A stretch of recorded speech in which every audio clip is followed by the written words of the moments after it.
Hello to everybody. My name is Debbie Roscoe and I'm one of the National Disability Coordination Officers. And I would like to welcome you to this session, Inclusive by Design, Engaging and Supporting International Students through UDL. And our three presenters from Edith Cowan University, we have Dr. Charmaine Herfkens-Fernandez, Alejandra Speciali and Heather Pate. Welcome. This session is being live captioned by Melissa, so thank you, Melissa. To activate the captions, click the CC button in the toolbar that is located either on the top or the bottom of your screen. We also have captions available via browser, which we will now add to the chat box. This session is being recorded. We ask you to please turn off your camera and mic for this session, and to also use the Q&A function to pose questions for the three speakers. So we'll be monitoring the Q&A function. But we'll put all that information in the chat box for you. We're going to start this session with a presentation and then wrap up with a 10-minute Q&A session. So I'm going to hand straight over to you, Charmaine, to start the presentation. Thank you. Thank you, Debbie. Kaya, everyone. Welcome to Inclusive by Design, Engaging and Supporting International Students through UDL. I'm Charmaine, a learning designer, and I'm joined by Alejandra, who's a senior learning advisor, and Heather Pate, who's a senior learning designer. And we all work at the Centre for Learning and Teaching at Edith Cowan University in Perth, Western Australia. Debbie already went through some of the housekeeping. So the presentation is being recorded with a 10-minute Q&A segment at the end. Live captions and closed captions are both available. The chat function is available, but it will not be monitored. But go ahead and talk to each other during the presentation if you want.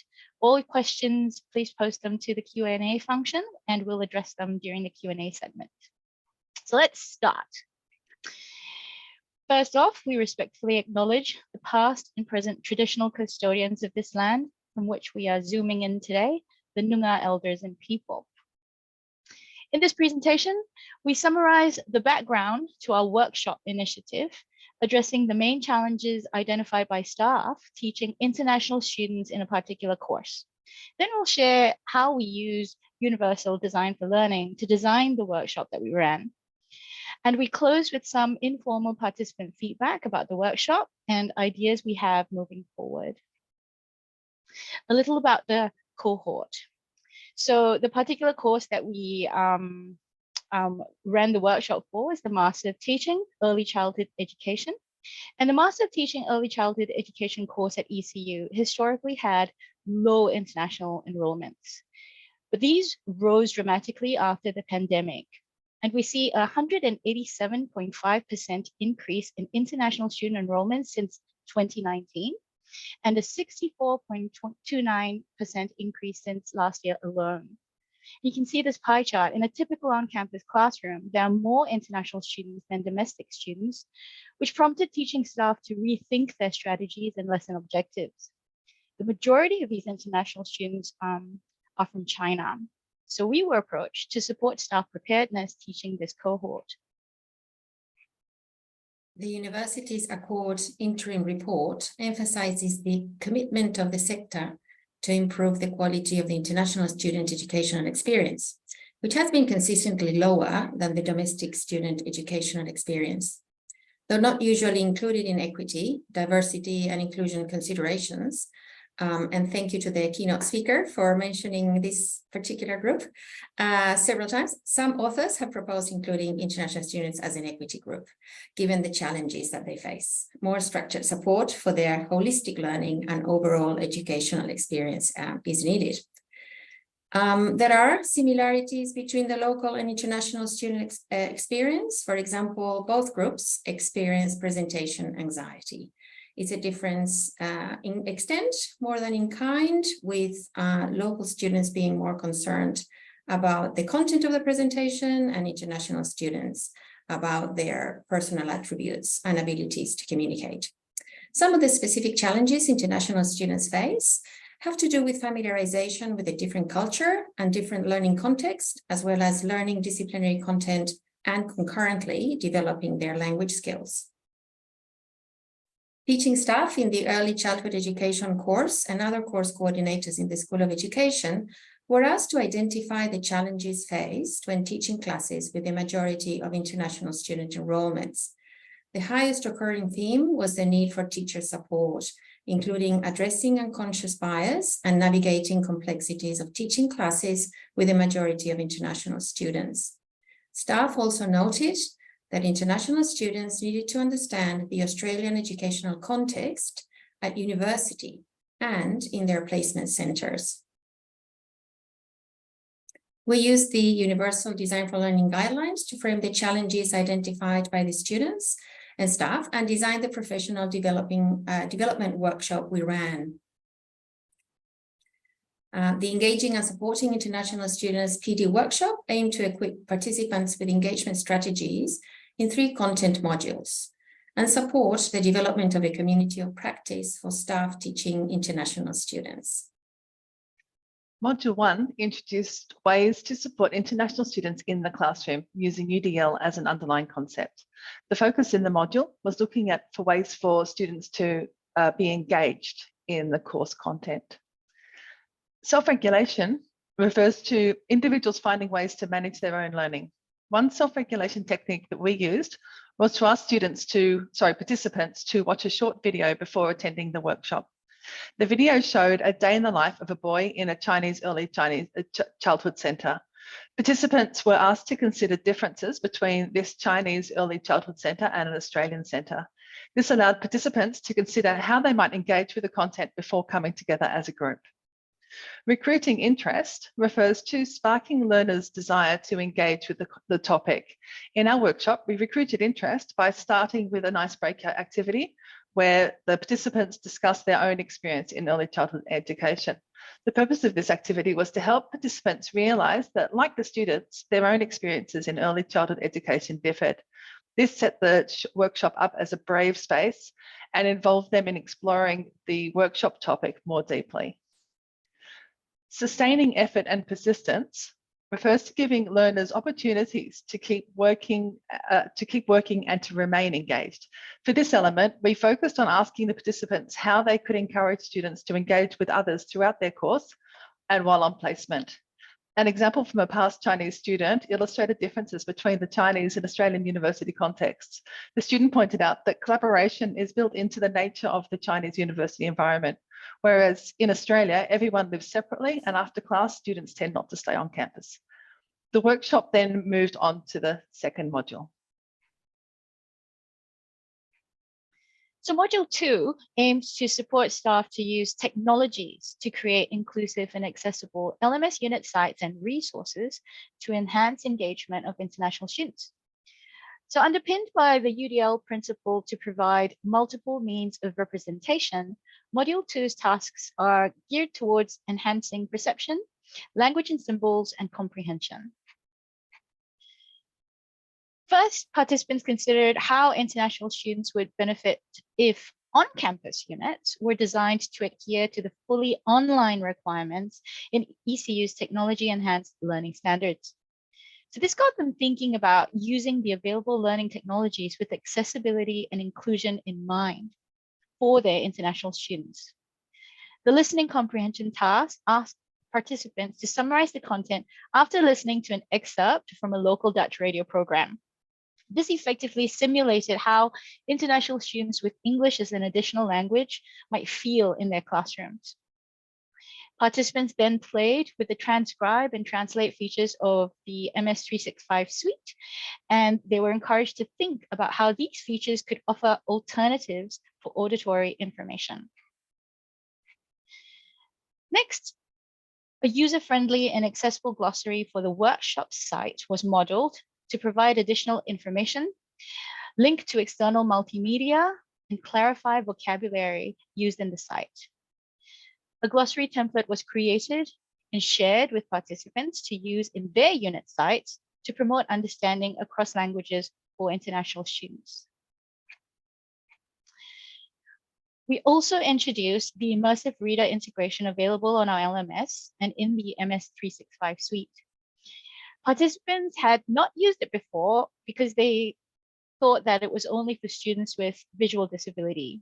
We encouraged their use of Immersive Reader during the workshop and discussed how the integration could be used to guide information processing and visualization for international students.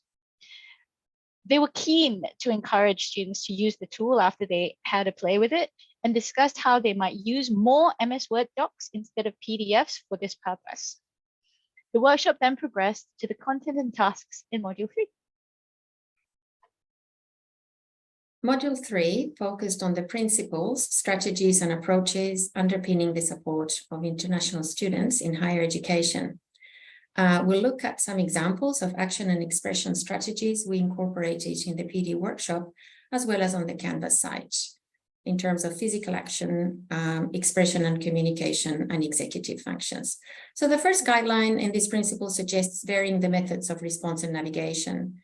An example was of this was the introductory activity for Module 3, a Mentimeter survey where our workshop participants were asked to predict how stressful university students perceived different activities to be, according to a survey of about 800 students conducted in the UK across 2 different universities.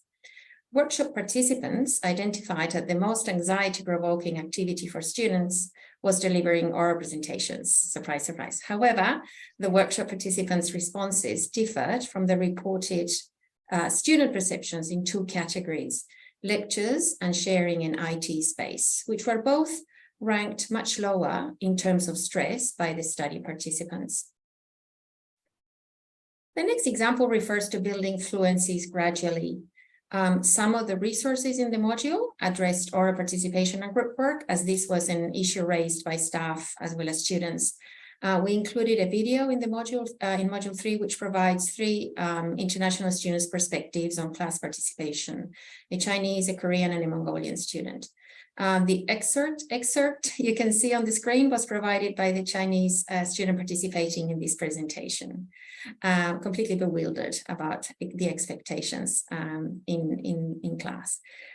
Postgraduate students' views are also provided in the module from a different study to the one mentioned earlier, which showed that students appreciated the use of group work as a strategy, as it enabled them to develop autonomy and participate in class discussions more confidently. A third example illustrates the executive function guideline, which applies to students and staff through the gradual development of skills throughout the course. Our resources directed staff, for example, to the distributed leadership model, which recommends CLO development progressively throughout the course. One of the reflection activities relates to this, as staff were asked to select a strategy to encourage international student engagement and provide graduated scaffolds to help students implement the recommended strategies. We provided references if you would like to access them when you receive the slides. So, some feedback.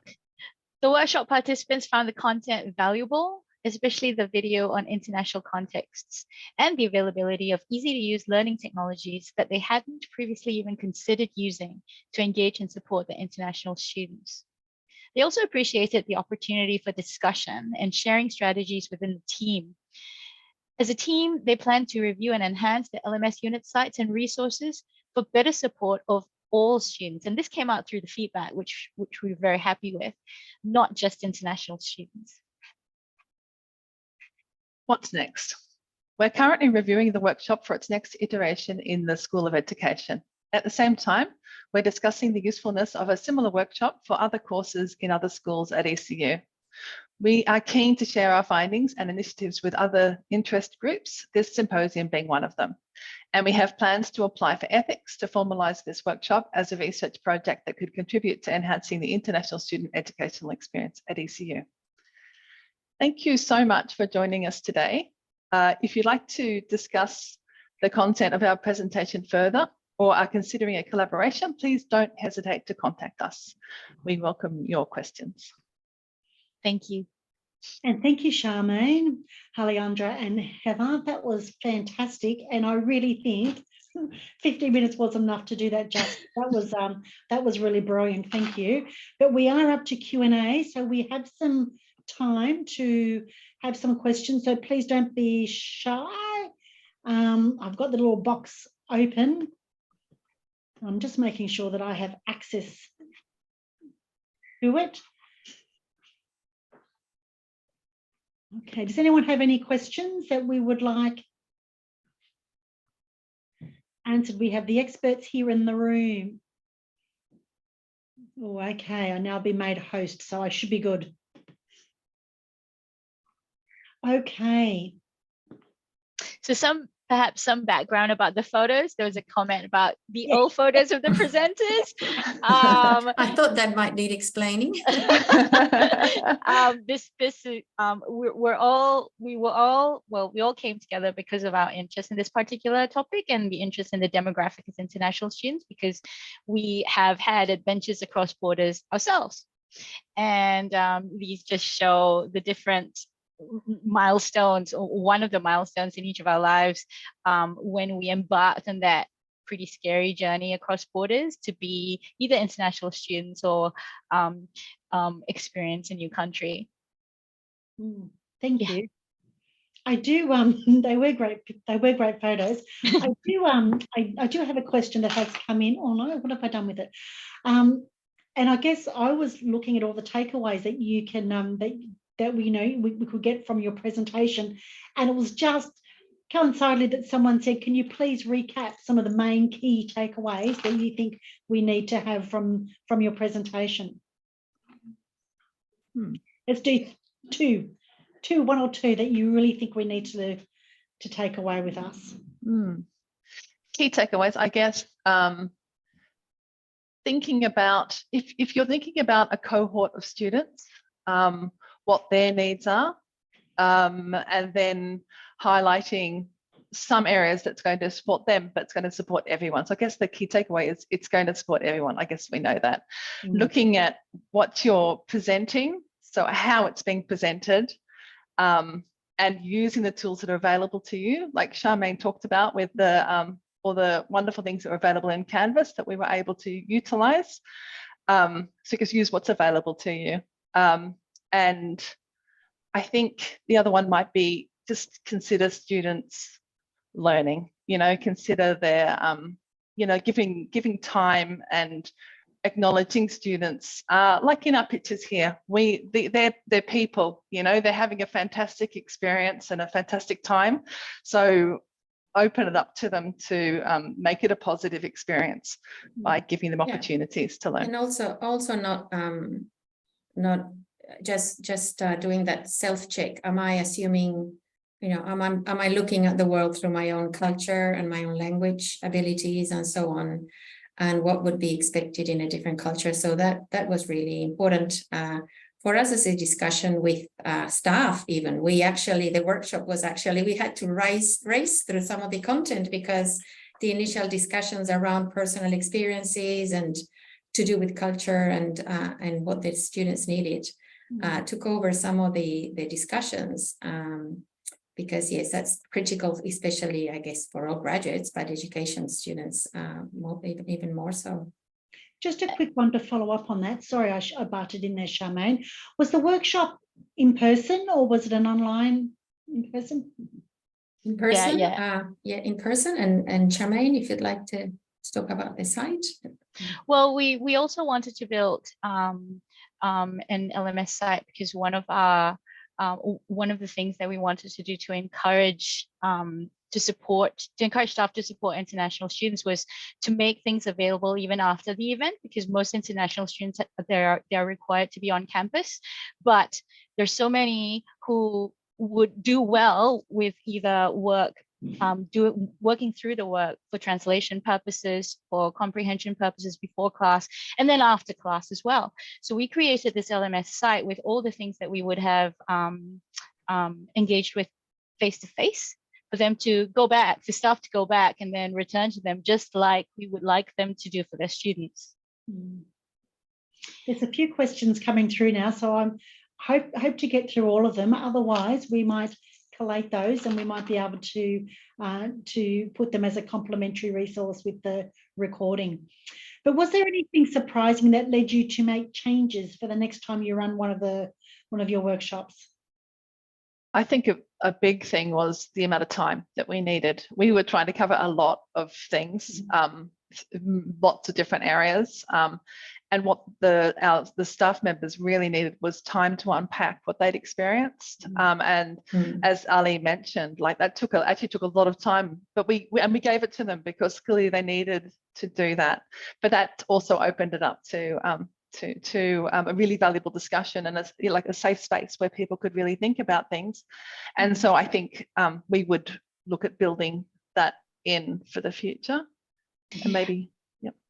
As well, just again, for a key takeaway, and we talked about this a lot, that we wanted to do it, but they really felt it because it was part of the feedback that it was a community of practice. They were in the same team and they worked together so much more and so often every day. But a lot of people were anxious about sharing how the difficulties and challenges they were facing with international students, and this gave them the opportunity to hear from each other, get on the same page, and then take it away in terms of a plan. So all the units in that particular course, they were aiming to have this 1+ approach. So in the next iteration, that's something that we would like to include at the end or during, aim for that +1. What are you going to do? What are you going to take away with your work that's going to help support students with UDL? That was important, especially because it was a School of Education. They all know this, but there's all those individual understandings of how we should proceed. So this was really important to cover common ground and start discussions on shared understandings of how to proceed, and how UDL applies to primary and secondary is very different to uni. So generate those discussions. It was very important then to have that site where all our resources are available from, because for future staff to refer to and to use as a sort of central point. In fact, a workshop was organized for new tutors, and they are referred to this site as part of their future steps before they start teaching. Well, we've got a really big question that I'd like to ask, but I really think time is going to beat us on that. So I might just go to one. I think you might have answered, some of these in some of your answers. They've been very, very well explained, so thank you. But it's just based on your research, what would you recommend lecturers to do in class to better support students? So I guess it's more about, getting them engaged and trialing different things as well. So from the presentation of the unit, consistency. So it's easy to find everything. Documents presented, designed with having this sort of framework in mind, but accessibility in mind, and also providing various ways of accessing information. So a video and also a script and also a document in advance so that they are more prepared to participate in class. That was very important. Anything else, Heather? There was so much there, but I was just thinking how we're all so busy. Everyone's so busy, and they've got no time. And I sometimes feel like you guys got to do more. It's always more. But I'm just wondering if this is a good opportunity, not to do less, but to do it, to relax into it a bit. Like it's okay for it to be fun.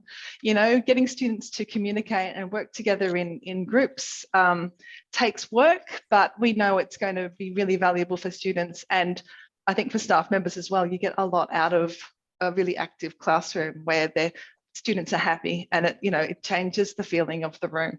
So I think, again, maybe it's a takeaway, might be enjoy it.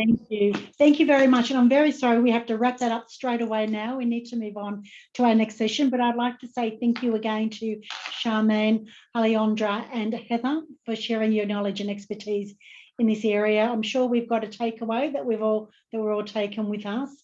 I'd like to thank you for everybody for attending the session. but also the presenters for putting such a succinct presentation together. It has been really enjoyable. So thank you very much and enjoy your afternoon, and we'll see you in the next session. Thank you. Thank you. Thanks, ladies. everyone.